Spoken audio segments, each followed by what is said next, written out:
O tema que nós iremos abordar hoje é um tema que requer bastante atenção da nossa parte. O tema que nós iremos trabalhar hoje é o pecado contra o Espírito Santo.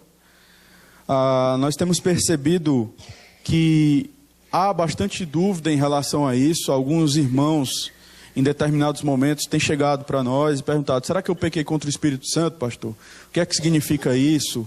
Não é? E aquele pecado é imperdoável também? Então, pensando nisso, nós resolvemos trazer esse tema aqui para nós trabalharmos de maneira calma, tranquila. Quando eu falo calma e tranquila, eu falo no sentido de termos tempo para nós refletirmos aqui e você ter a oportunidade de fazer pergunta, coisa que de repente no domingo à noite você não tem, tá? Então aqui é o momento, aqui é o espaço. Irmãos, que todos os pecados eles são detestáveis diante de Deus, disso nós sabemos. Deus é santo e Deus ele não faz escala de pecado. Mas a Bíblia fala de um pecado que é imperdoável. E você sabe, eu já mencionei aqui no início, que é exatamente o pecado contra o Espírito Santo. Nós podemos ter a convicção, de acordo com a palavra de Deus, que pecados daqueles que muitas vezes achamos dos mais horríveis, como, por exemplo, o adultério, o incesto, homossexualidade, esses pecados, eles serão perdoados se assim Deus tiver eleito aquela pessoa. Entretanto, o pecado contra o Espírito Santo jamais terá perdão. Então eu peço a você que abra a palavra de Deus lá em Mateus capítulo 12, verso 31 ao verso 32. Nós iremos ler pelo menos 3 textos nesse momento introdutório.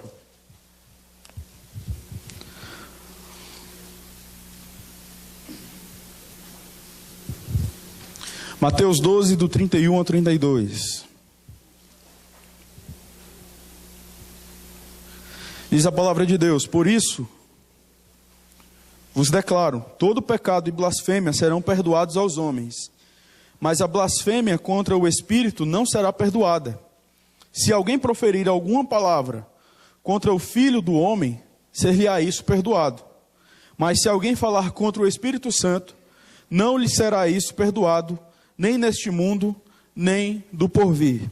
Por favor, agora abra lá em Marcos, capítulo 3, verso 29.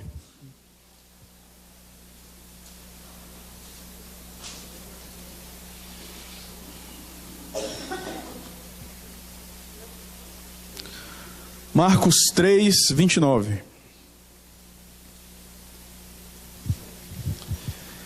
Mas aquele que blasfemar contra o Espírito Santo não tem perdão para sempre, visto que é réu de pecado eterno. Agora, por favor, abra lá em 1 João, capítulo 5, verso 16. Nós estamos indo com bastante calma e lendo alguns textos, porque talvez você venha a se chocar com algumas coisas que você vai ouvir hoje. Mas vamos nas Escrituras. 1 João 5,16.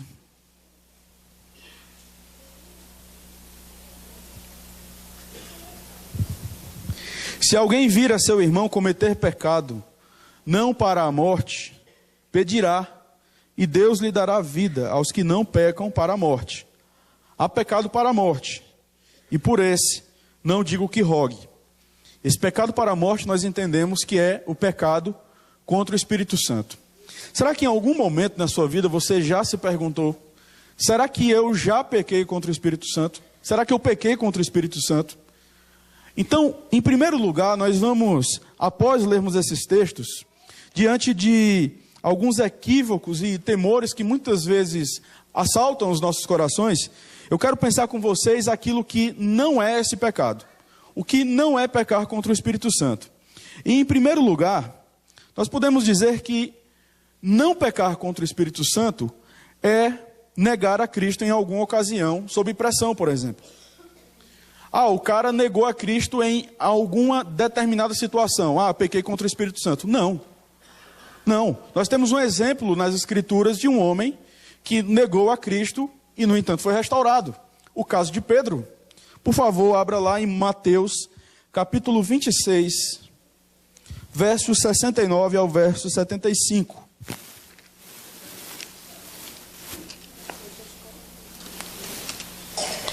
Mateus capítulo 26,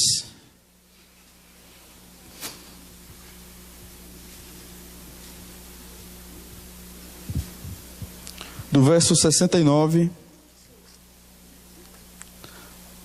ao verso 75. Ora, estava Pedro assentado fora no pátio, e aproximando-se uma criada lhe disse: também tu estavas com Jesus, o Galileu. Ele, porém, o negou diante de todos, dizendo: não sei o que dizes. E saindo para o alpendre, foi ele visto por outra criada, a qual disse aos que ali estavam: este também estava com Jesus, o Nazareno.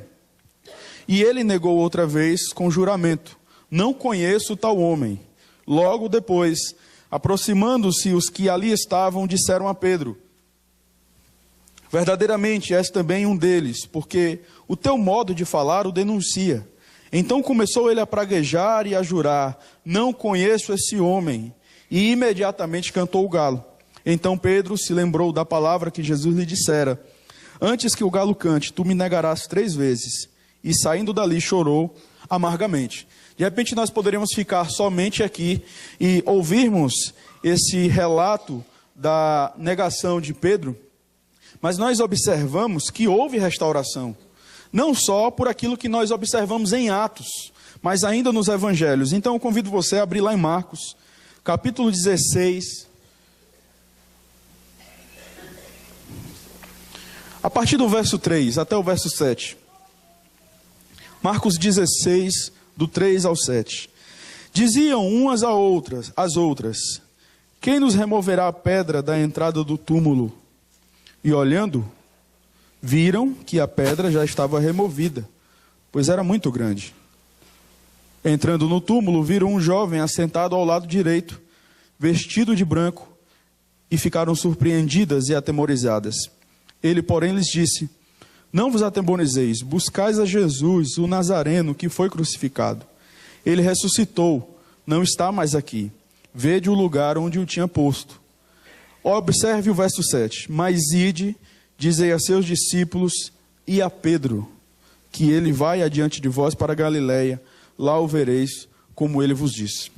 Então é interessante essa colocação, porque Pedro ele fazia parte do colégio apostólico, mas há essa ênfase: dizei aos discípulos e a Pedro que ele vai adiante de vós. Então houve restauração, não foi simplesmente uma questão onde Pedro ele negou a Cristo de maneira definitiva. Vale lembrar também, irmãos, que qualquer pecado que nós cometemos é uma espécie de negação de Cristo, porque o pecado ele se constitui numa espécie de adultério e de idolatria, porque nós buscamos satisfação em uma outra fonte que não, senão Cristo. Cristo é suficiente para nós. Quando nós pecamos, em outras palavras, nós estamos negando a Cristo. Achamos muitas vezes que o negar a Cristo é termos simplesmente a atitude de Pedro. Mas não é só isso. O pecado é negar a Cristo. O pecado sem perdão não é um ato isolado de negar a Cristo em nosso testemunho ou em nossas palavras, mas o de rejeitá-lo para sempre. E aqui eu já adianto um pouco o que é que significa esse pecado contra o Espírito Santo. Então, em primeiro lugar, o que esse pecado não é negarmos a Cristo em uma determinada situação da nossa vida. Ok? Não estou falando que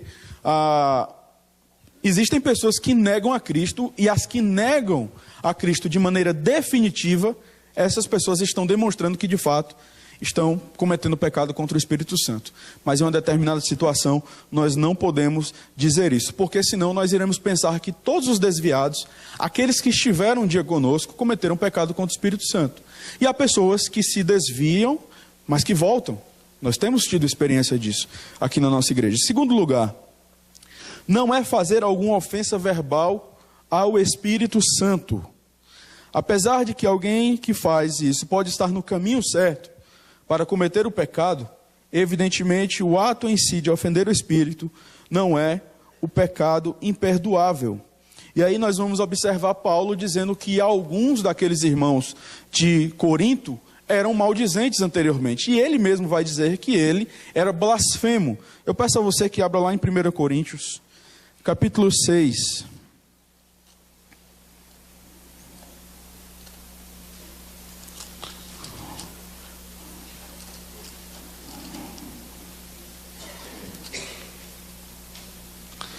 Versículo 9 ao versículo 11.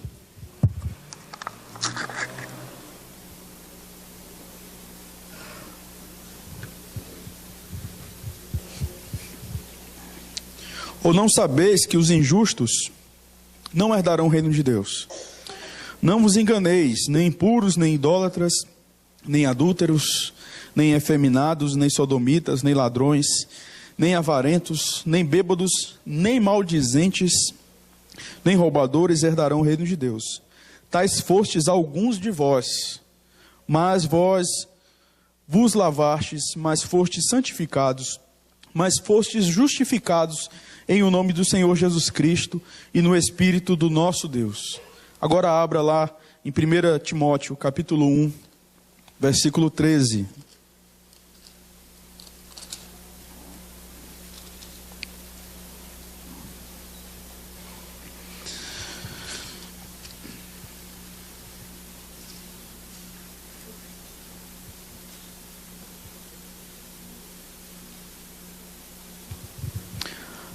Primeiro Timóteo, capítulo 1, verso 13.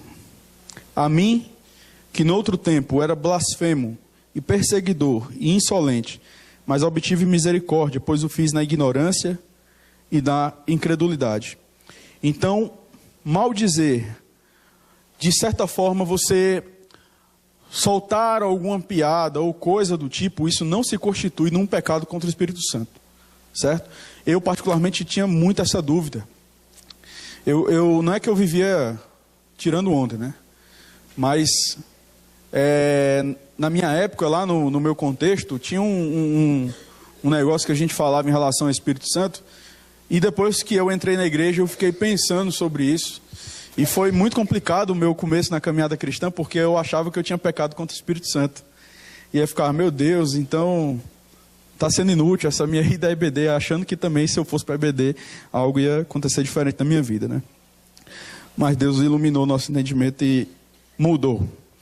Então, terceiro lugar, o que não é o pecado imperdoável é entristecer o Espírito Santo.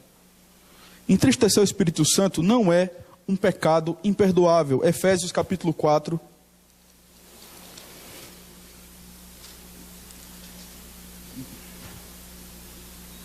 Verso 30. Eu acho interessante, só um parênteses, essa ideia da gente estar abrindo a Bíblia, que isso vai confrontando a gente, né? Porque às vezes parece que quando a gente pede para abrir algum livro, eu vejo alguns irmãos olhando para a Bíblia assim, com aquela cara, será que tem na minha Bíblia, pastor, esse livro, né? Então é importante você fazer isso, não que isso vá significar que você é mais crente do que os outros, porque você abre mais rápido, mas isso, de certa forma, mostra o nosso grau de comprometimento em conhecermos a palavra de Deus. Efésios capítulo 4, verso 30. E não entristeçais o Espírito de Deus, no qual fostes selados para o dia da redenção. O pecado é um meio pelo qual nós entristecemos o Espírito Santo. E aí, se nós formos pensar que entristecer o Espírito Santo é um pecado imperdoável, logo nós podemos dizer que ninguém iria para o céu, porque todos nós já estaremos perdidos, porque todos nós pecamos. O que dizermos, por exemplo, de Abraão, Moisés, Davi, que dizermos de Pedro, por exemplo, não é? Então, não é entristecer o Espírito Santo. E em quarto e último lugar, o que não é pecar contra o Espírito Santo, ou pecado imperdoável, nem mesmo o suicídio é um pecado imperdoável. E aí, de repente você olha, meu Deus, mas que absurdo, peraí. Quando a Bíblia fala de pecado imperdoável, a Bíblia só cita um. Qual é o pecado? Blasfêmia contra o Espírito Santo. Tem outro? Tem outro? Não. Mas tem crente que acha que o crente que de repente, eu não estou falando aqui que é uma regra, certo? Mas é possível um cristão, em uma determinada situação da sua vida, vir a tirar a própria vida. E aí? Aí você vai dizer, mas ele nunca foi crente. Olha, nós não temos autorização bíblica para dizermos isso. Não temos. Nós não temos base bíblica para dizermos isso. É possível que uma pessoa que venha a cometer suicídio, ela esteja, na verdade, fazendo isso como consequência dos seus pecados, e um deles seja o pecado imperdoável. Vamos a um caso bíblico? Judas. Judas, ele se matou. Mas ele não era crente. Era o filho da perdição. E aí você me pergunta, e pastor, beleza, Judas eu entendo, mas vamos a um caso bíblico. Existe alguém que se matou na Bíblia e era crente? Sansão. Vamos abrir, por favor, lá em Juízes, capítulo 16, verso 27 ao verso 30.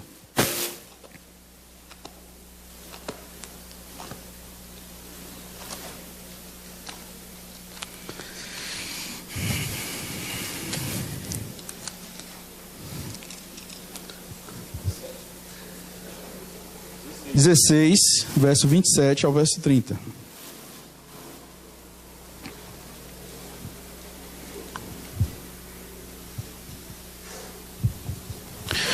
Ora, a casa estava cheia de homens e mulheres, e também ali estavam todos os príncipes dos filisteus, e sobre o teto havia uns 3.000 homens e mulheres que olhavam enquanto Sansão os divertia. Sansão clamou ao Senhor e disse: Senhor Deus, peço-te que te lembres de mim e dá-me força só esta vez, ó Deus, para que me vingue dos filisteus, ao menos por um dos meus olhos. Abraçou-se, pois, Sansão com as duas colunas do meio, em que se sustinha a casa, e fez força sobre elas com a mão direita em uma e com a esquerda na outra. E disse: morra eu com os filisteus. E inclinou-se com força, e a casa caiu sobre os príncipes e sobre todo o povo que nela estava. E foram mais os que matou na sua morte do que os que matara na sua vida. Ele sabia que ele ia morrer. E ele disse: morra eu, está aqui, com os filisteus. Às vezes nós olhamos essa situação e pensamos: mas isso é um ato heróico. De fato, a gente pode ver que é um ato heróico. Mas Sansão sabia que aquela ação iria tirar a sua própria vida. E quando nós vamos para Hebreus, no capítulo 11, versículo 32, nós observamos que Sansão, ele fazia parte dos heróis da fé. No verso 32, capítulo 11, verso 32.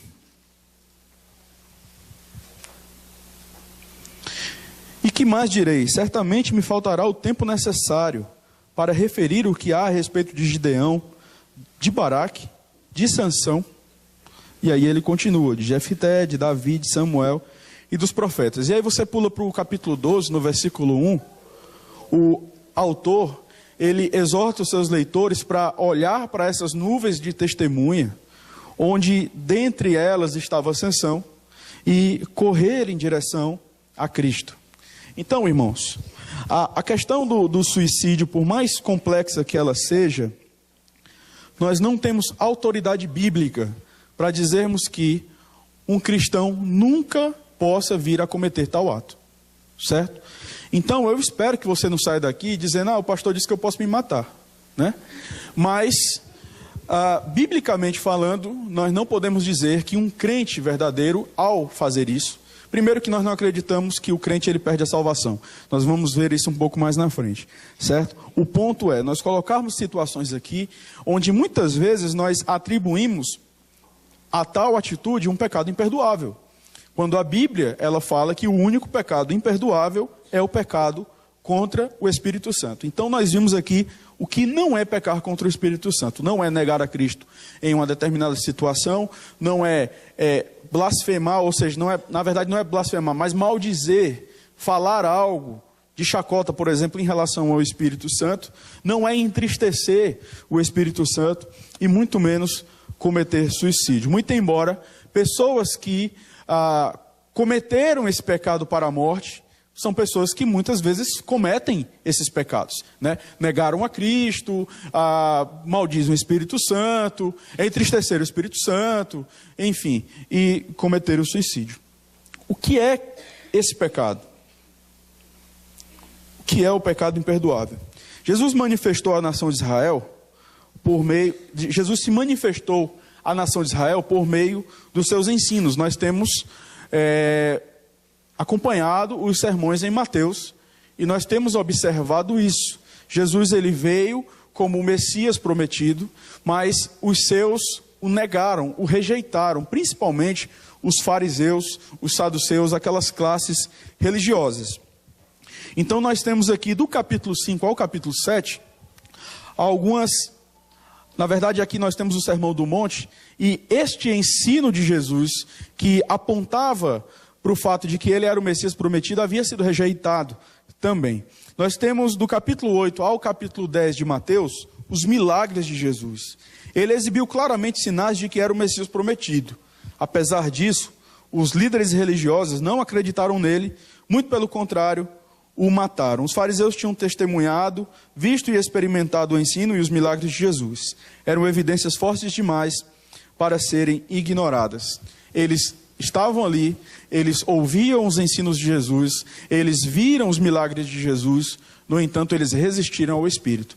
E aí você olha e de repente fala, mas pastor, eu aprendi que a graça de Deus, ela é irresistível. De fato, a graça de Deus, ela é irresistível na vida dos eleitos. Na vida do ímpio, aquele que não foi escolhido por Deus, ele resiste. E aí você vai dizer, mas como assim? Que absurdo. Vamos lá para Atos, capítulo 7, versículo 51.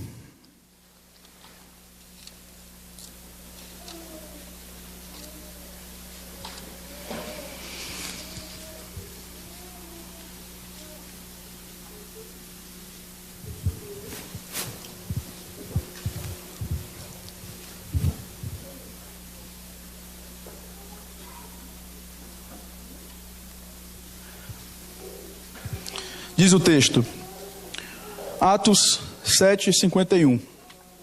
Homens de dura cerviz e incircuncisos de coração e de ouvidos, vós sempre resistis ao Espírito Santo, assim como fizeram vossos pais, também vós o fazeis. Ok? Então, nenhuma dificuldade nós temos aqui. Vale lembrar aquilo que Jesus disse no capítulo 23 de Mateus. Quantas vezes eu quis ajuntá-los como uma galinha ajunta os seus pintinhos debaixo das asas, e vós não quisestes, né?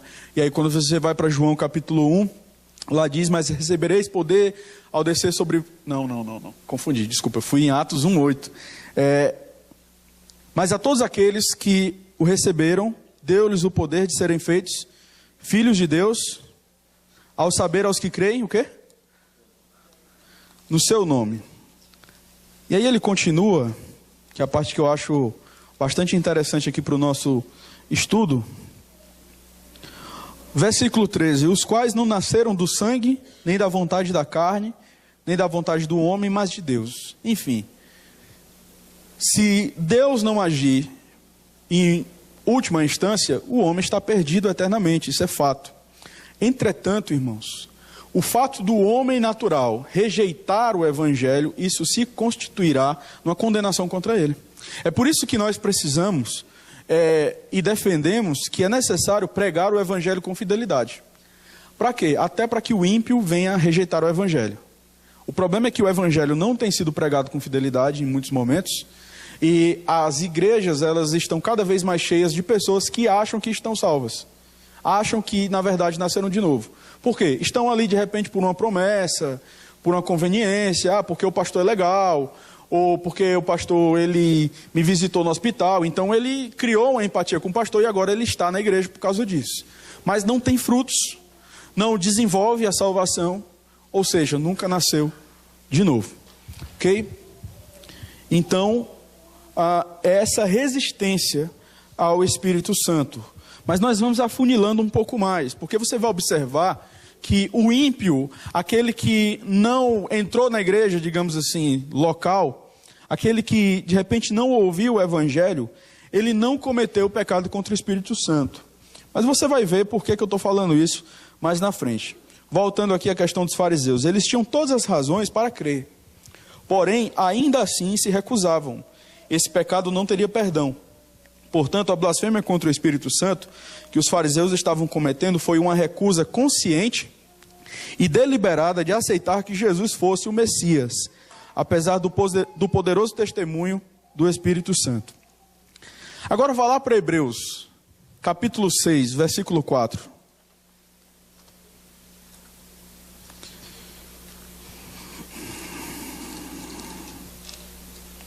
Confesso que esse é um dos textos que mais causam um arrepio. Hebreus capítulo 6, do verso 4 ao verso 6.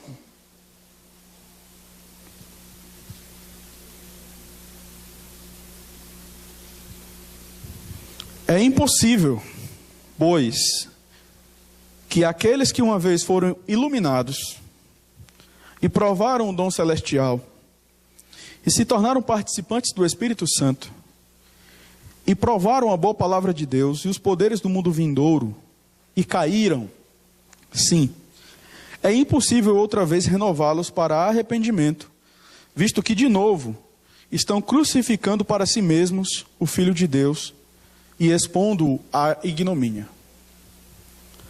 O que é que o texto não está querendo dizer, antes de dizermos o que o texto está dizendo? O texto não está querendo dizer que é possível você perder a salvação. O texto não está querendo dizer isso. Como alguns arminianos, por exemplo, argumentam. Eles vão se utilizar desse texto para dizer que o crente, ele pode sim perder a salvação. Em segundo lugar, o texto, ele se utiliza de uma metáfora para falar do crente e do não crente. E nós vamos ver isso a partir do verso 7. Olha o que é que diz o texto no verso 7. Porque a terra, que absorve a chuva que frequentemente cai sobre ela e produz erva útil para aqueles que, por quem é também cultivada, recebe bênção da parte de Deus. Verso 8. Mas se produz espinhos e abrolhos, é rejeitada e perto está da maldição, e o seu fim é ser queimada. Observe, a terra aqui é como se nós estivéssemos dizendo que é o homem, de um modo geral. Ambos vão receber a influência. A chuva é a influência do Espírito Santo. Mas somente os cristãos irão frutificar, ao passo que os não cristãos não irão frutificar. E nós temos visto lá em Mateus 7, do 16 ao 20, quando fala que pelos frutos nós iremos conhecer. O texto fala que há pessoas que foram iluminadas, provaram o dom celestial, se tornaram participantes do Espírito Santo, provaram a boa palavra de Deus, os poderes do mundo vindouro, mas nunca foram cristãs. Quando você vai para o verso 9, ainda desse texto, você vai observar que o autor, ele vai agora se dirigir aos cristãos. Olha o que é que ele fala, no verso 9. Quanto a vós outros, todavia, ó amados, estamos persuadidos das coisas que são melhores e pertencentes à salvação, ainda que falamos desta maneira.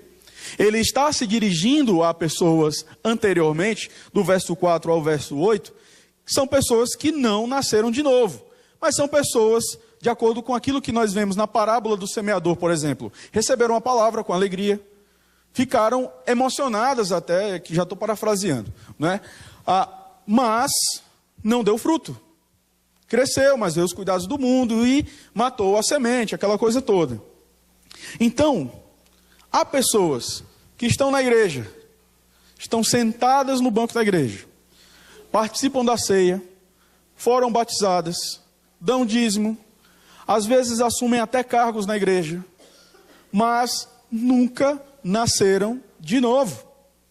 É isso que nós vemos aqui nesse texto. Até se emocionaram em alguns momentos, ouviram a palavra de Deus e se empolgaram, trouxeram outras pessoas para a igreja, choraram, mas nunca nasceram de novo, não vivem novidade de vida. E isso, irmãos, é algo muito sério para nós. Por quê? Porque em toda igreja que você vai, isso aqui que eu estou falando não é uma novidade, mas toda igreja que nós vamos, sempre quando você conhece a comunidade, quando você conhece a igreja, sempre as pessoas vão falar, mas fulano é polêmico, mas cicrano é sempre complicado. E há pessoas que ainda se vangloriam disso. Eu sou complicado mesmo, eu causo polêmica mesmo. Irmão, ou não irmão, pode ser que você esteja sentado aqui, e se você se vangloria disso, pode ser que você nunca tenha nascido de novo. E o conhecimento que você tem ele é, como já dizia o puritano Thomas Watson, suficiente só para iluminar o seu caminho para o inferno. Então é importante nós pensarmos sobre isso.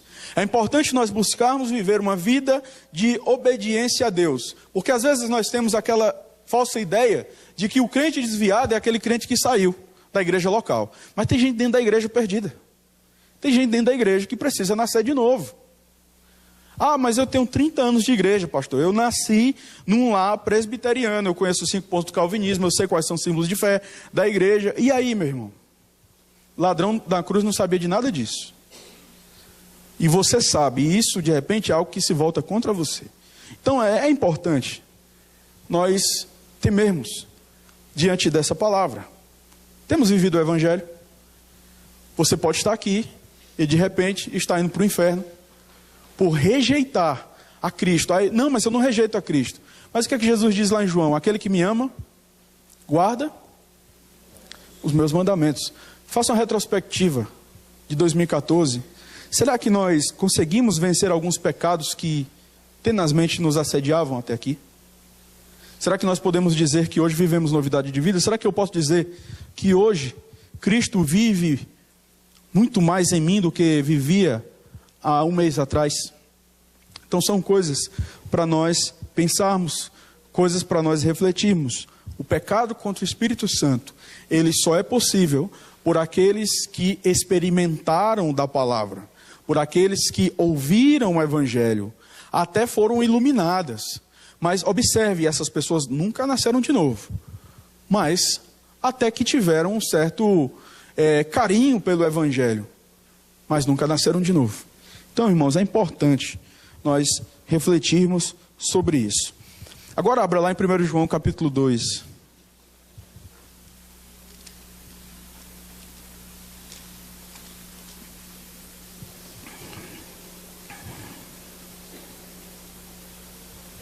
Verso 19.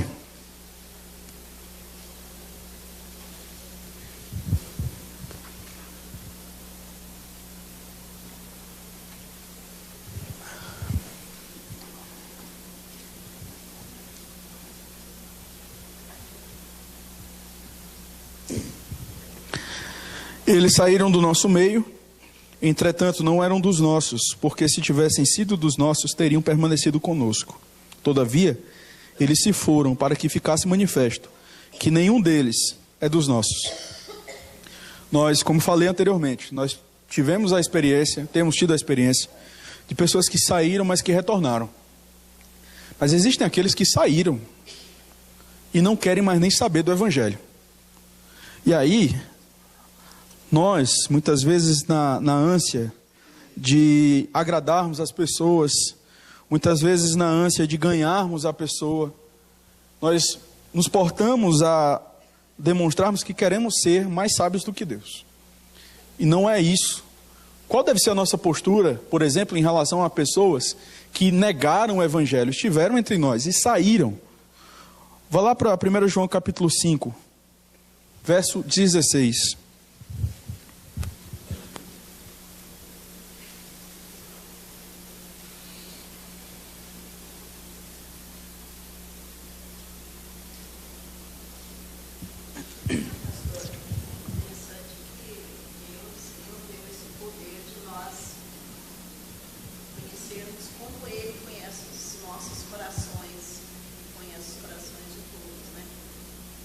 Eu estou me lembrando aqui de uma vez eu ouvi uma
Jesus conhecia, mas talvez os seus amigos que estavam em volta. Uhum. Só dentro disso que a senhora está falando, eu acho que muito boa a sua intervenção, né? E colabora para esse caminho que nós vamos percorrer até 1 João 5,16. É só interessante nós colocarmos a seguinte questão. Hoje nós vivemos uma época em que as pessoas dizem assim, mas só quem julga é Deus. Só quem conhece o coração é Deus. Mas nós nos esquecemos que Deus nos deu a chave do reino. Nós negligenciamos esse texto. Desse texto nós não citamos. Então, quando nós vamos lá para Mateus, por exemplo, capítulo 16, no versículo 19, nós vemos o seguinte: dar-te-ei as chaves do reino dos céus. O que ligares na terra terá sido ligado nos céus. E o que desligares na terra terá sido desligado nos céus. Então advertiu os discípulos de que a ninguém dissessem ser ele o Cristo. Nós vamos observar mais na frente que essa expressão, ela se encontra lá na questão do último estágio da disciplina de um irmão, que é a exclusão. E eu já vi pessoas dizendo, que não é o caso da senhora, mas já vi pessoas dizendo assim, mas só quem conhece é Deus. Quem é a igreja para julgar? A igreja é a detentora das chaves do reino. O que o texto diz é que aqueles que de fato foram desligados nos céus, eles nunca mais voltarão. A ideia do texto é essa. Então, a igreja não é alguém que tem o poder de tirar ninguém do reino. Quem é do reino, está no reino. A igreja não tem poder de tirar ninguém das mãos de Cristo. Agora, a igreja, ela faz o seu papel. Então, sim, nós temos o poder, pela palavra, de julgarmos as atitudes dos irmãos. Temos esse poder, né? Essa ideia de que não, só quem pode julgar é Deus, pastor, presbítero, diácono. Não, isso não existe, irmãos. Isso não é bíblico, tá? Isso não é bíblico. Então, vamos voltar, por exemplo, à postura que nós devemos ter com pessoas que foram do nosso meio, estiveram conosco e agora não querem mais saber de Cristo. Observe, é diferente de alguém que não está vindo à igreja, porque de repente encontra-se atualmente desanimada, encontra-se atualmente perturbada, ou coisa do tipo. É uma pessoa que deliberadamente ela diz, não quero saber de Cristo, isso não existe, Ele não governa a minha vida, eu faço o que eu quero agora da minha vida. Apesar de saber de tudo aquilo que é certo, tá? Verso 16, se alguém vir a seu irmão, 1 João 5,16, se alguém vir a seu irmão cometer pecado não para a morte, pedirá e Deus lhe dará a vida aos que não pecaram para a morte. Há pecado para a morte, e por isso não digo que rogue. Então, que o texto, eu acho bem interessante a colocação de Sproul sobre esse texto. O que esse texto está dizendo é que você não pode, em momento algum, orar por alguém que está desviado. O texto diz que você não tem a obrigação de orar. Você não tem essa obrigação. O cara estava na igreja, o cara participou de todas as coisas da igreja e agora ele saiu, deliberadamente ele não quer saber do evangelho. Nós não temos a obrigação de orarmos por esta pessoa. E aí você pode até dizer, pastor, mas a pessoa precisa sentir o amor da igreja, a pessoa precisa sentir o afago da igreja. Irmãos, essa pessoa, ela tem rejeitado o seu Senhor. Essa pessoa não quer saber do seu Deus. E você pode pensar, pastor, mas é muito fácil isso aí que o senhor está falando. Não, irmãos. Eu tenho pessoas da minha família que estiveram na igreja, foram batizadas, participaram da ceia, foram ativas na igreja e hoje não querem saber do evangelho. Não quer saber. Não quer saber. Acha que está certo, do jeito que está vivendo, do jeito que caminha. Então, são pessoas da minha família, são pessoas que eu amo, são pessoas que eu choro diante de Deus, mas a verdade de Deus, ela está além dos meus sentimentos, além daquilo que o meu coração diz. Até um parênteses aqui, irmãos, para a gente falar sobre isso, porque hoje parece que coração virou uma regra para interpretar a realidade, né? E quando nós vamos para as Escrituras, nós vemos que a única regra para interpretarmos a realidade é a palavra de Deus. Então, é preciso nós termos sabedoria nesse ponto, ok? Então, colaborando aqui com o texto de Hebreus que nós já lemos, por favor, abra lá em Hebreus capítulo 10, verso 26 ao verso 29.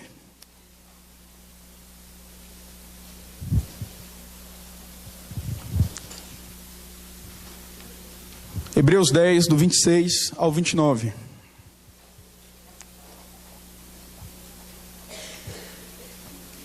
Por favor, irmão, se alguém tiver alguma pergunta, alguma dúvida, pode me interromper, certo? Levante sua mão, eu vou dar a oportunidade para você perguntar. Por favor, alguém lê esse texto?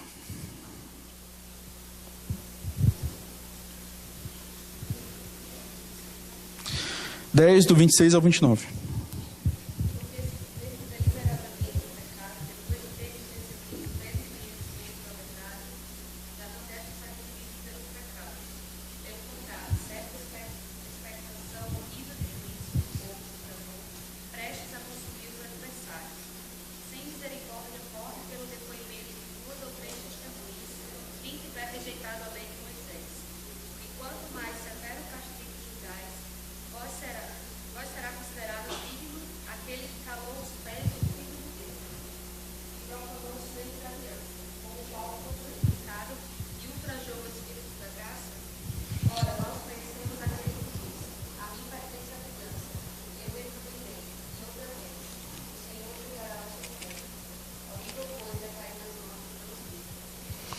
Ok, então aqui nós encontramos a mesma ideia. A pessoa conheceu a verdade, desprezou-a, jamais será salva, ou seja, pecado sem perdão.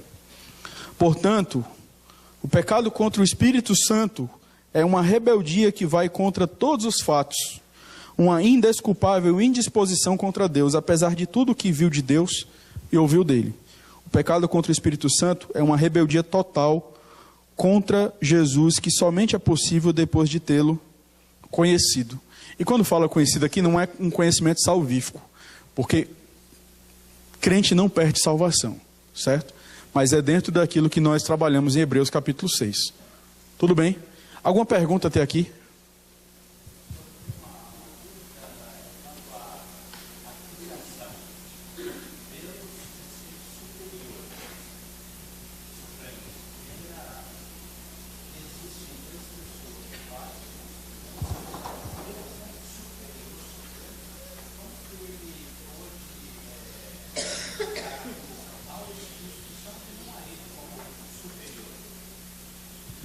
Olha só, quando o Senhor coloca dessa forma, o Senhor meio que está compartimentalizando as pessoas da Trindade. Então, a gente cai naquele mistério. Deus é um, que subsiste em três. O Espírito Santo é Deus. E é tão Deus quanto o Pai. E é tão Deus quanto o Filho. E o Filho tão Deus quanto o Pai, quanto o Espírito. E o Pai tão Deus quanto o Filho, quanto o Espírito. Né? Então, não existe essa de... apesar de nós observarmos funções nas Escrituras claras, por exemplo, você vê isso de maneira muito clara em Efésios capítulo 1. O Pai escolheu, o Filho morreu e o Espírito Santo aplica a salvação. É um mistério que nós não conseguiremos conceber. Nem a história da teologia foi suficiente até aqui para explicar esse mistério. Mas o Pai que escolhe, e o Filho que morre e o Espírito que aplica, os três são um. Né? Então, não existe essa de delegar um poder maior, coisa do tipo.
Nós não podemos nos esquecer que antes de todas essas coisas existe o nosso Deus que escolhe. Ele não só escolhe os que vão para o céu, mas ele escolhe os que vão para o inferno. E quando nós ouvimos isso, por exemplo, a nossa tendência é achar isso uma coisa absurda. Não, Deus ele entregou o ímpio a si mesmo. Sim, Deus entregou o ímpio a si mesmo. Mas antes disso, a Bíblia fala que Deus preparou o ímpio para isso. Não foram os vasos de ira preparados? Então, Deus escolheu os seus. Agora, dentre os vasos de ira, existem aqueles que vão experimentar de realidades espirituais, ou seja, aquilo que eu já mencionei anteriormente. Vão ouvir o Evangelho, vão participar até dos sacramentos, mas nunca foram salvos de fato. Nunca foram salvos de fato, certo? Peço a você que abra rapidamente lá em Provérbios, acho que capítulo 14.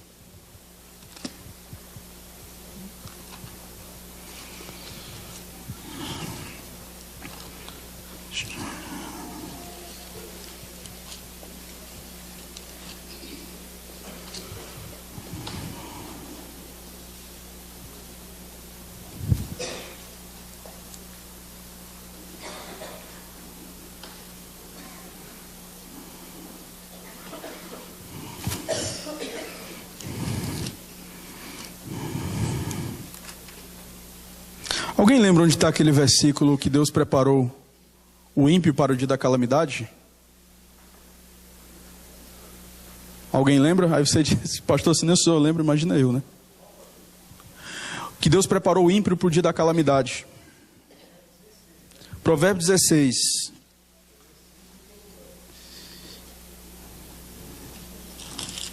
Dezesseis, 4. Obrigado, meu irmão.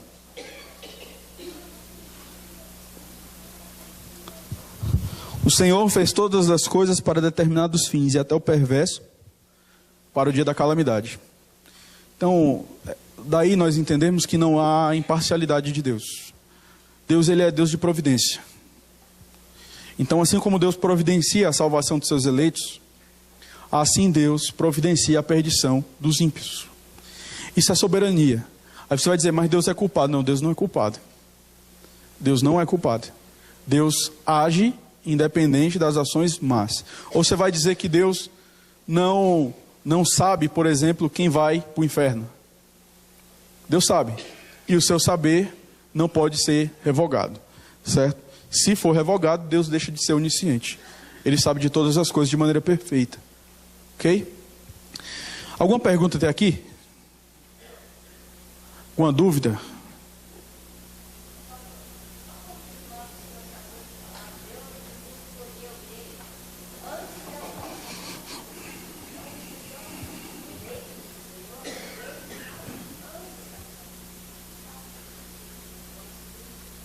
Isso. Dentro disso, né, nós podemos agora trabalhar a segurança do crente. O crente verdadeiro, aquele que foi escolhido antes da fundação do mundo, jamais poderá pecar contra o Espírito Santo de Deus. Então você, que foi escolhido por Deus antes da fundação do mundo, você pode ter essa certeza, essa convicção. Você jamais poderá pecar contra o Espírito Santo.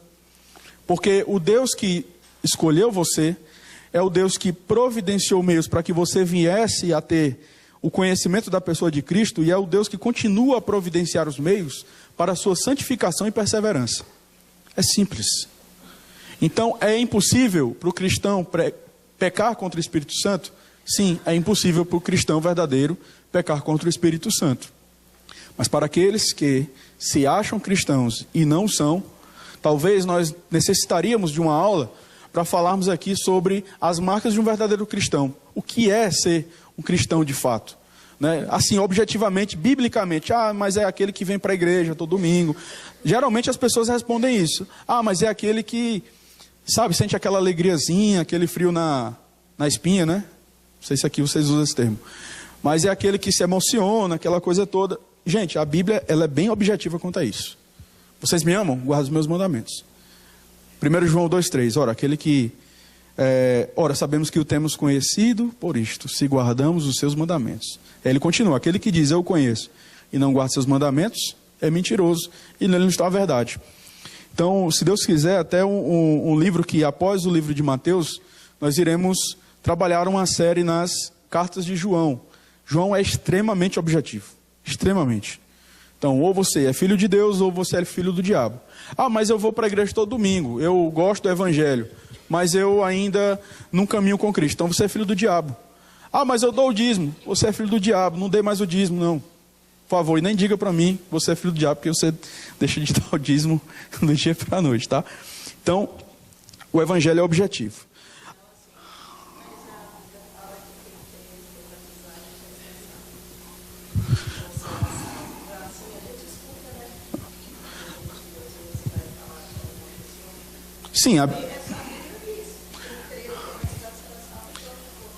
Sim, todo cristão que crê, ele deve ser batizado, né?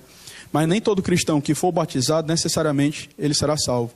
E nós vemos isso, por exemplo, em Hebreus. Quando nós vemos essa ideia de que eles provaram do dom celestial, eles foram iluminados. Eu já vi um trabalho exegético, por exemplo, nesse texto, que nos dá a ideia de que essa questão de iluminação e provar do dom é exatamente participar dos sacramentos, sem, no entanto, nunca terem sido convertidas, né? Então não é uma prerrogativa, apesar de que é uma regra de todos aqueles que creem devem ser batizados, certo? O ladrão na cruz não foi batizado, mas ele foi salvo, certo? Então vamos lá, segurança do crente. O crente verdadeiro nunca cometerá o pecado contra o Espírito Santo, nós falamos isso. Vamos ver alguns textos que nos mostram essa verdade. Em primeiro lugar, o crente está guardado em Cristo e por Cristo. Por favor, abra lá em João capítulo 6.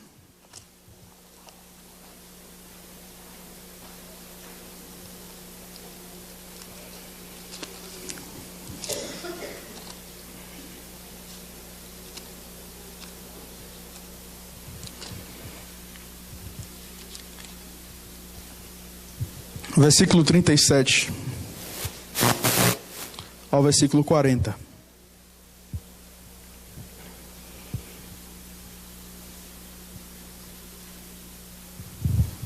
Todo aquele que o Pai me dá, esse virá a mim, e o que vem a mim de modo nenhum o lançarei fora.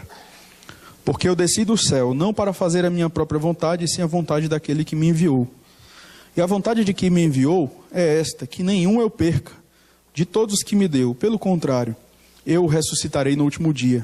De fato, a vontade de meu Pai é que todo homem que vir o Filho e nele crer tenha a vida eterna, e eu o ressuscitarei no último dia. Pula lá para o verso 44. Ninguém pode vir a mim se o Pai que me enviou não o trouxer, e eu o ressuscitarei no último dia. Agora, por favor, vá lá para o capítulo 10. Nós vamos ler alguns textos aqui. Verso 27 ao verso 29. As minhas ovelhas ouvem a minha voz, eu as conheço, e elas me seguem. Eu lhes dou a vida eterna, jamais perecerão, e ninguém as arrebatará da minha mão. Aquilo que meu Pai me deu é maior do que tudo, e da mão do Pai ninguém pode arrebatar. Eu te pergunto, é possível o crente pecar contra o Espírito Santo? Não é possível, certo? 2 Timóteo, ou 2 Tessalonicenses, capítulo 3.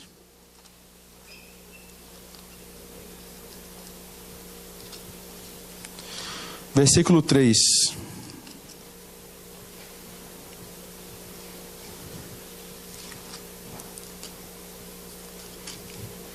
Todavia o Senhor é fiel. Ele vos confirmará e guardará do maligno.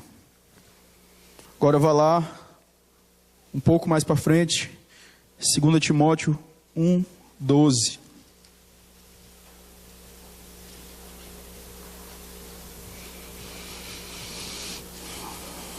E por isso estou sofrendo estas coisas. Todavia não me envergonho, porque sei em quem tenho crido, e estou certo de que Ele é poderoso para guardar o meu depósito até aquele dia.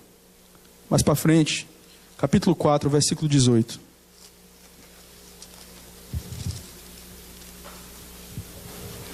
O Senhor me livrará também de toda obra maligna e me levará salvo para o seu reino celestial. A Ele glória pelos séculos dos séculos. Amém. E aí nós encerramos com 1 Pedro, capítulo 1, versículo 5. Encerramos esse tópico.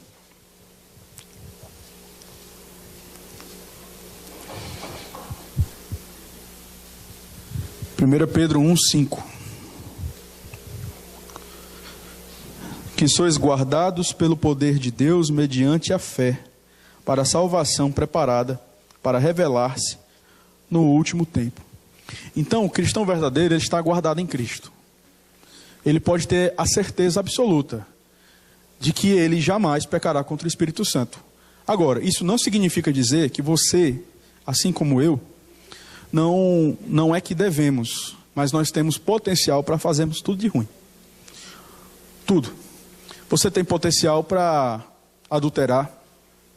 Se não for a graça de Deus sustentando a sua vida, aquele que está de pé, cuide para que não caia. É a graça de Deus que sustenta as nossas vidas. Você pode roubar.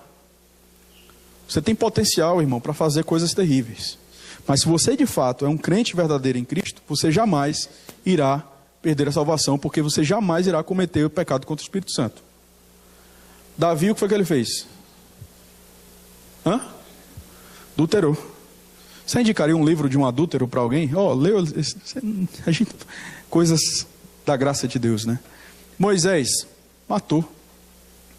Abraão, mentiroso. Jacó, mentiroso.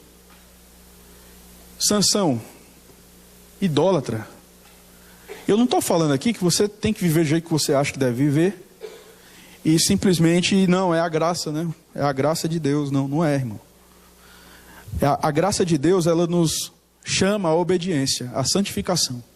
Se eu não mostro na minha vida que vivo novidade de vida, que vivo uma vida de obediência, uma vida de santificação, progresso na vida cristã, o texto que foi pregado no dia 31, né, desenvolvimento da salvação, você pode temer, porque é possível que você não tenha nascido de novo. Certo? Então é importante nós fazermos esta análise, mas para aqueles que confiam nos méritos de Cristo, naquilo que Cristo fez, você pode ter a convicção que por conta da obra de Cristo e pela fé que o Espírito Santo de Deus depositou no seu coração, você jamais irá perder a salvação em Cristo.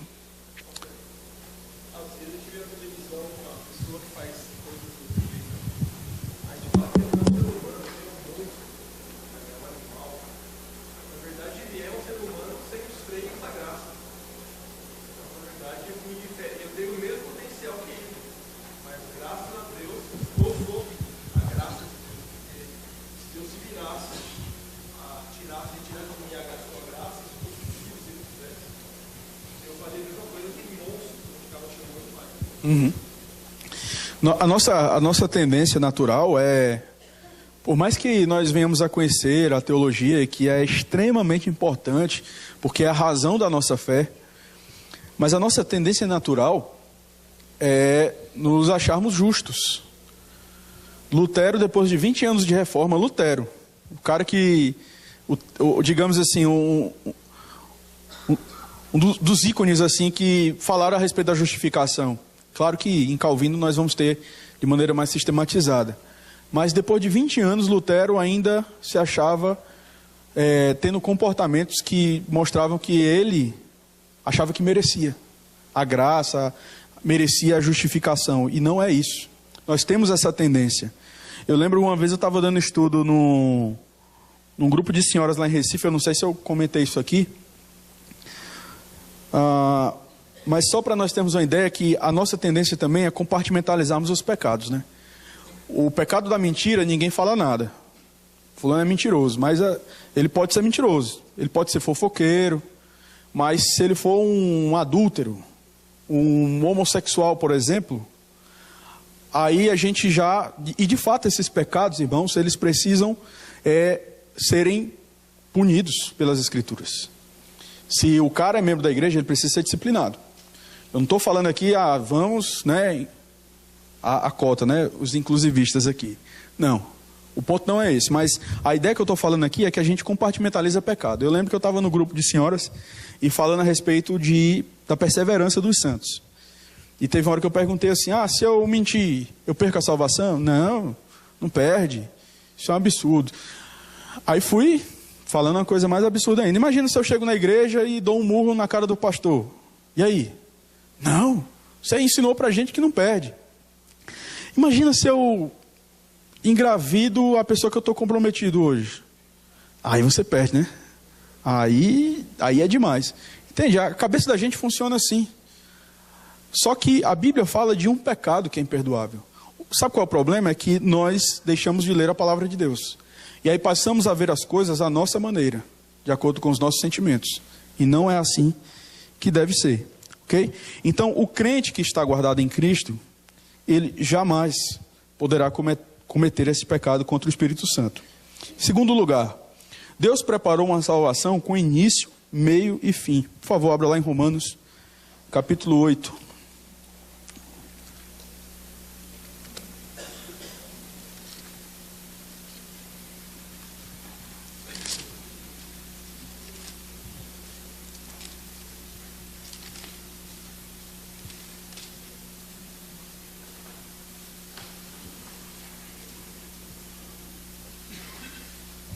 Verso 29. Ao verso 30.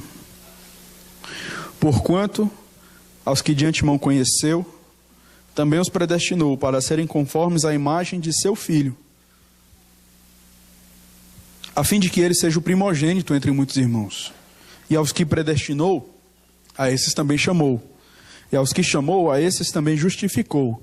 E aos que justificou, a esses também glorificou.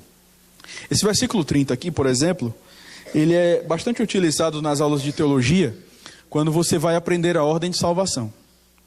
Então, essa ordem, o meu professor costumava dizer, não é uma ordem cronológica, ela é lógica. Ela acontece rapidamente, instantaneamente, de uma só vez. Mas nós observamos aqui um Deus que escolhe na eternidade, de um Deus que chama, e o chamado ele ocorre por meio da pregação do Evangelho, e ele justifica e ele glorifica. Essa glorificação nós sabemos que se dará nos últimos dias. Haverá um dia em que nós teremos os nossos corpos transformados. Então observe, a salvação em Cristo ela tem início, meio e fim. Só que o que é mais interessante é que os verbos que Paulo coloca aqui é no passado, de uma maneira perfeita e completa. Ou seja, Paulo está aqui dando àqueles irmãos a certeza da salvação deles, que no Senhor vocês já foram glorificados, certo? E isso acontecerá à medida em que a história irá se desenrolar. Isso parece uma coisa meio ilógica para nós, mas os caminhos do Senhor não são os nossos caminhos. Quando você vai para Efésios capítulo 2, acho que verso 6, o texto diz que juntamente com Ele nos ressuscitou e nos fez assentar nos lugares celestiais em Cristo. Ele nos fez, Cristo nos fez assentar Deus nos fez assentar nos lugares celestiais em Cristo. Então, nós estamos indo para onde nós, entre aspas, já estamos. É a certeza que nós temos da salvação. Esse local não está sendo construído para nós. Nós já estamos lá com Ele em Cristo. Ok? Vá um pouco mais para frente, versículo 31. Até o versículo 39, um texto bastante conhecido, onde nós temos as provas e a certeza do amor de Deus. Que diremos, pois, à vista destas coisas? Se Deus é por nós, quem será contra nós? Aquele que não poupou o seu próprio filho, antes por todos nós o entregou, porventura, não nos dará graciosamente com ele todas as coisas? Quem tentará acusação contra os eleitos de Deus? É Deus quem os justifica. Quem os condenará? É Cristo Jesus, quem morreu, ou antes, quem ressuscitou, o qual está à direita de Deus, e também intercede por nós. Quem nos separará do amor de Deus, de Cristo? Será tribulação, ou angústia, ou perseguição, ou fome, ou nudez, ou perigo, ou espada? Como está escrito, por amor de ti somos entregues à morte o dia todo. Fomos considerados como ovelhas para o matadouro. Em todas estas coisas, porém, somos mais que vencedores por meio daquele que nos amou. Porque eu estou bem certo de que nem a morte, nem a vida, nem os anjos, nem os principados, nem as coisas do presente, nem do porvir, nem os poderes, nem a altura, nem a profundidade, nem qualquer outra criatura poderá separar-nos do amor de Deus que está em Cristo Jesus, nosso Senhor. Aquele, estou plenamente certo, Filipenses 1,6, aquele que começou boa obra em vós, há de completá-la até o dia do Senhor. Então, irmãos, é impossível para o cristão pecar contra o Espírito Santo. A sua salvação está alicerçada nos méritos de Cristo. Ok? Então, nós, diante disso, podemos ter total tranquilidade. A obediência é uma evidência de que somos salvos em Cristo. O pecado contra o Espírito Santo é uma questão de apostasia. É aquilo que nós falamos. O indivíduo tem todos os motivos para crer. Ele participa das coisas, mas, de repente, de uma maneira deliberada e consciente, ele resolve agora abrir mão e seguir o seu rumo e fazer aquilo que ele quer. Podemos dizer, talvez, vocês que conhecem mais do que eu, tais foram alguns que estiveram aqui, entre nós, sentaram do nosso lado, mas hoje não estão aqui, porque não são dos nossos, certo? E você vai, de repente, conversar, você vai querer fazer uma visita, a pessoa não quer receber, a pessoa não quer falar com você, a pessoa não está interessada e diz, eu não sirvo mais esse Deus. Então, essas pessoas, elas, de fato, nunca nasceram de novo. Olha só, certa vez lá em Natal nós tivemos uma experiência bem interessante nesse sentido. Nós estávamos com um grupo de jovens na casa de um dos irmãos e uma pessoa chegou na reunião e falou com essas palavras. Ela olhou para o pessoal e disse, olha, eu queria pedir a palavra. Pastor, eu posso falar? Tem pessoas que quando falam isso, você já treme, né? Assim, pode falar, fala aí. Tá? Ele estava na casa de um irmão, uma reunião, e ela olhou para as pessoas e disse, a partir de hoje, não creio mais no Deus de vocês, não quero mais saber da igreja, eu sirvo um Deus asteca, foi isso que ela disse? Maia, foi um negócio desse. E imagina, os irmãos ouvindo aquilo, né? Aí todo mundo ficou... Aí eu olhei assim... Sabe, tem coisas que acontecem que a gente não espera, né? E aí eu olhei, tá bom. Alguém mais quer falar? Alguém quer falar alguma coisa? Aí... E a gente estava num processo, só um instante, dona Maria, só para terminar, e a gente estava num processo onde, assim, estava cada um compartilhando alguma coisa, né? E na hora, ela pediu a vez e já falou isso. E aí, tá bom, próximo, né? E, assim, ela ficou chocada com aquilo. Mas o pastor não veio me buscar porque eu estava ovelha perdida, desgarrada. Não, a pessoa chega e diz, não quero mais saber do Deus de vocês, não estou mais nem aí. É claro que depois você vai lá, olha, que história é aquela que você falou e tal, não sei o quê. Tudo bem. Mas, irmãos, tem pessoas que querem, parece que mídia, né, para o seu lado. E a gente tem que tratar as coisas de acordo com a palavra de Deus. O nome de Deus não deve ser zombado. De Deus não se zomba, não se brinca. Então não é assim, a pessoa chega aqui, se comporta do jeito que quer, faz o que quer, e depois a igreja tem que ir lá, e tem que bajular, e tem que fazer isso. Não, irmãos. Nós estamos aqui para servir a Deus. Nós estamos aqui para honrar o nome do Senhor. Certo? Então, essa pessoa, ela vai... Eu tenho notícia, né? De vez em quando ela vai na igreja, mas é uma pessoa que vive totalmente distante dos caminhos do Senhor.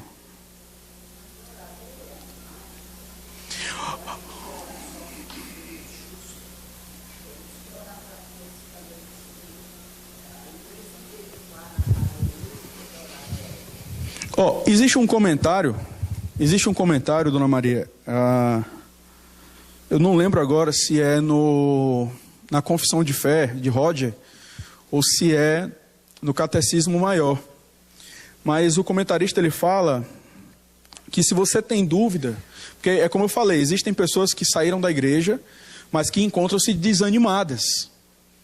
São pessoas que, de repente, lutaram contra um determinado pecado e elas hoje se encontram fora.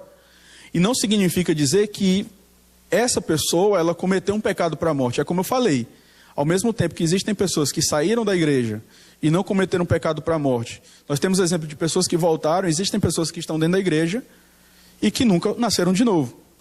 Eu não posso orar? Eu posso orar por essas pessoas. Agora, por aqueles que deliberadamente, claramente, ridicularizam o evangelho, ridicularizam o nome do Senhor, não querem saber do evangelho, muito pelo contrário, zombam de nós não temos a obrigação de orarmos por essas pessoas.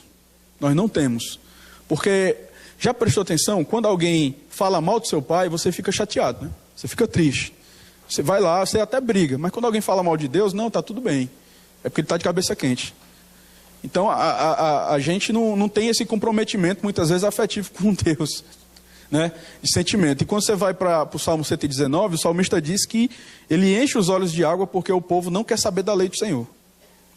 Tudo que é relacionado a Deus, a gente diz, não, mas Deus é misericordioso e paciente. Mas foi algo que mexeu com alguém da nossa família, sabe por quê? Porque parece que no final das contas, a gente ama mais aquilo que a gente vê do que a Deus. Esse é o nosso problema. Então está ofendendo a Deus. Como eu falei aqui, pode ser alguém da minha família. Está zombando do Senhor? Eu lamento, eu vou chorar porque eu amo essa pessoa da minha casa, mas eu tenho que amar mais a Deus. Eu acho que a gente conhece a palavra de Deus e a gente sabe diferenciar isso que você falou. Porque nós temos pessoas que se afastaram aqui da igreja e que nós nunca ouvimos falar assim, como você está falando aqui, dessas pessoas. E essas pessoas foram visitadas, essas pessoas foram à igreja ao longo dessas pessoas, e essas pessoas, algumas, se restauraram como teve esse filho de gente viu. E são pessoas que se afastaram da nossa igreja. E a igreja esteve em oração, eu sei que esteve em oração por essas pessoas durante esse tempo. Mas são pessoas que, como você falou, tem pessoa que eu já ouvi dizer da própria família, não é fofoca, não é conversa, inclusive graças a Deus. É uma pessoa só que a gente, talvez a igreja tenha ouvido, mas eu ouvi da pessoa da família dizer que essa pessoa falou na igreja presbiteriana da Vila Amarela, nunca mais eu ponho em pé, porque para mim, eu aprendi lá que não existe Deus. Para mim, Deus não existe. Então, essa é a diferença do que você falou. Como você vai orar com uma pessoa dessa? Que ela nem acredita que você vai orar. Há poucos dias, lá no meu trabalho, eu conversei com uma irmã evangélica e ela falou assim, fulana de tal, que é a chefe dela, a diretora, quando ela tem um problema, ela vem e ela me pede para que eu ore por ela. Aí, às vezes, eu chamo, eu falo, você fecha os olhos, eu vou orar por você. Aí ela falou, ela fecha os olhos, aí eu oro com ela, tudo. Aí logo depois ela me aparece com um negócio na corrente, que ela está pedindo para pai, sei lá, como chama lá. Aí eu falei para ela, Iraci, não ora mais por essas pessoas, como eu pedi para você. Você pergunta para ela, você crê na Trindade Santa? Você crê em Deus? Creio, somente. Então, a partir de agora, eu vou orar com você. Se não, é perder tempo. Você ora para aquela pessoa, mas aquela pessoa está pedindo lá para outros deuses. Eu acho que nós temos tido um comportamento muito místico dentro disso aí. Eu dou graças a Deus porque nós damos graças a Deus, nós do conselho, porque passamos daquela fase de termos os nomes nos slides, por exemplo. Aquilo já estava virando algo místico já. A gente estava orando por pessoas que nós nem sabíamos. Pessoas que não estavam nem aí para Deus. Então, olha só, você e eu não somos redentor e mediadores de ninguém. Então, se você observa que a pessoa tem esse costume, ora por mim, eu vou lá no pastor Leomar porque ele tem uma oração assim, assim, assim. Não ore. Essa pessoa não precisa de oração, essa pessoa precisa de Cristo. E aí, isso vale também para aquela ideia que às vezes as pessoas têm, vamos fazer um culto evangelístico na casa do fulano. Aí vai orar lá, porque acha que as coisas vão mudar. Não muda. Oração não salva ninguém, o que salva é o evangelho. A gente precisa pregar o evangelho. É como eu falei, o problema é que nós queremos olhar as coisas e de uma maneira que Deus não olha. Queremos levar as coisas de uma maneira que Deus não leva. Esse é o ponto. Então, se a pessoa não quer mais nem saber do Evangelho, não quer nem saber, você pode até orar e, Senhor, não sei o que é que está acontecendo com essa pessoa, o Senhor sabe e tudo. Agora, você vai chegar no momento que você vai observar, essa pessoa, ela não está mais nem aí, ela zomba e tudo. Irmão, não faça isso, não ore, porque você está desconsiderando que ela está falando contra o seu Deus. E você ama a Deus, e ama muito mais do que a Ele. O problema é que, às vezes, o que a gente faz? A gente quer amar mais o irmão do que a Deus. E nessa de amar mais o irmão do que a Deus, a gente vai modificando tudo na igreja. Aí o culto fica distorcido, os trabalhos da igreja ficam distorcidos porque é o ímpio. E aí eu já vi igreja que faz culto do amigo, por exemplo. Culto do amigo, aí vai lá, aí a música é uma música diferente porque está recebendo o ímpio. Observe como é que são as coisas, né? Elas vão caminhando nesse sentido. Eu acho que 1 João 5, 17 e 19 ilustra bem para nós o que é que nós estamos falando aqui em relação a pessoas que pecam contra o Espírito Santo, pecaram contra o Espírito Santo. Diz o texto, 1 João 5, 17 a 19. Toda injustiça é pecado, e há pecado não para a morte. Sabemos que todo aquele que é nascido de Deus não vive em pecado. Antes, aquele que nasceu de Deus o guarda, e o maligno não lhe toca. Sabemos que somos de Deus e que o mundo inteiro jaz no maligno. O cara quer viver no pecado. Ele esteve na igreja, ele ouviu o evangelho, ele provou das realidades espirituais, agora ele quer viver no pecado. Ele, sei lá, saiu de casa, ele agora está morando com 3 mulheres, e ele não quer mais nem saber do evangelho. O que é que a Bíblia fala? Aquele que é nascido de Deus... Irmãos, o texto. Aquele que é nascido de Deus não vive em pecado. Simples. Fulano, talvez alguém que você está aí pensando, essa pessoa vive em pecado? Essa pessoa não está mais nem para Deus? Então, irmão, essa pessoa está demonstrando que está cometendo esse pecado contra o Espírito Santo. Está rejeitando a Cristo. Uma vez que ela ouviu, uma vez que ela sabe que Cristo é Senhor, ela não quer saber mais disso. Ela não está mais nem aí. É duro para nós? É duro. Mas vamos olhar as coisas à maneira de Deus, certo? Isso é ser santo como Ele é santo. Pensar como Ele pensa, falar como Ele fala, agir como Ele age. A sabedoria de Deus consiste nisso, em refletirmos a sabedoria de Cristo, e não a nossa. E não a nossa. Então, irmão, qual a implicação disso? A pessoa vai ficar chateada com você. A pessoa vai dizer que a culpa é sua dela não estar na igreja. A pessoa vai inventar, que isso já é antigo, isso é desde Adão. Foi a mulher que tu me destes, não, foi a serpente que me enganou e eu comi. É sempre assim, é sempre a mesma história, não muda. Então, irmão, você só tem que tomar cuidado para você não ser estúpido, para você não ser arrogante. Tem que ter cuidado com isso, porque você está agradando a Deus. Agora, se a pessoa acha que você é arrogante, mesmo você tranquilo, falando e tal, o problema é dela. Importa obedecer a Deus. Ok? Vem agora à memória o texto que diz que Samuel tinha sido rejeitado por Deus, Saul tinha sido rejeitado por Deus, e Samuel orava por ele constantemente, né? Aí Deus responde ao profeta de Samuel: até quando você vai rogar por Saul, sendo que eu já o rejeitei? Ele recebe essa reflexão. Então, o senhor falando aí desses textos, eu lembrei dessa passagem. Excelente exemplo, né? Excelente exemplo. Tem um texto aí?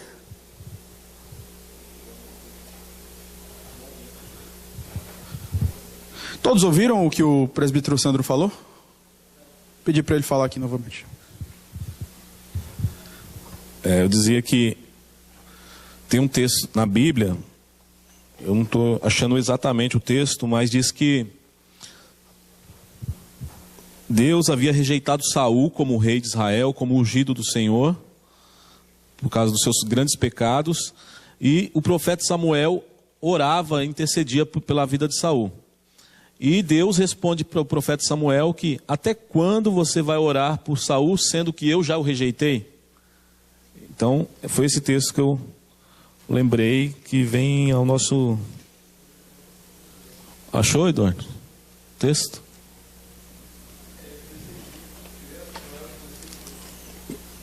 1 Samuel 16:1. Sim. Vou ler o texto. Disse o Senhor a Samuel: até quando terás pena de Saul, havendo eu rejeitado, para que não reine sobre Israel? Aí, o seguinte, ele dá a ordem aqui para Samuel ungir Davi. Ok. Então vamos à citação de Calvino. Diz o seguinte: Calvino fala: os eleitos se acham fora do perigo da apostasia final, porquanto o Pai lhes deu Cristo, seu Filho, para que sejam por ele preservados. Essa é a certeza que temos diante dos textos que nós já lemos. Apenas uma menção aqui. Eu quero encerrar pedindo a você que abra lá em 1 Tessalonicenses. Nós vamos só ler. Alguém já me perguntou: pastor, como é que eu sei que sou salvo? Leia 1 Tessalonicenses. Leia o capítulo inteiro. E pegue as qualidades que Paulo vai falar a respeito daquela igreja e veja se você as tem. E aí faça uma reflexão sincera, se de fato você possui essas qualidades. A partir do verso 2, 1 Tessalonicenses 1: damos sempre graças a Deus por todos vós, mencionando-vos em nossas orações e sem cessar, recordando-nos diante do nosso Deus e Pai, aí primeiro, da operosidade da vossa fé.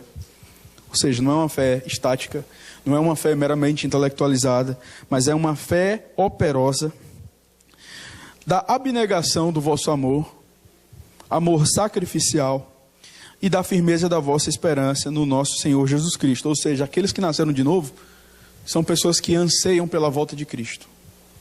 Você tem essa ansiedade? Vamos continuar. Verso 4: reconhecendo, irmãos amados de Deus, a vossa eleição. Isso aqui já desmistifica aquela ideia: não, mas não tem como saber quem é eleito, quem não é. Pelos frutos nós conheceremos. Verso 5: porque o nosso evangelho não chegou até vós tão somente em palavra, mas sobretudo em poder do Espírito Santo e em plena convicção, assim como sabeis ter sido o nosso procedimento entre vós e por amor de vós. Com efeito, mais uma vez, vos tornastes imitadores nossos e do Senhor. Aí, fazendo um paralelo com 1 João 2, acho que no verso 6, aquele que diz que o conhece, esse deve também andar como ele andou.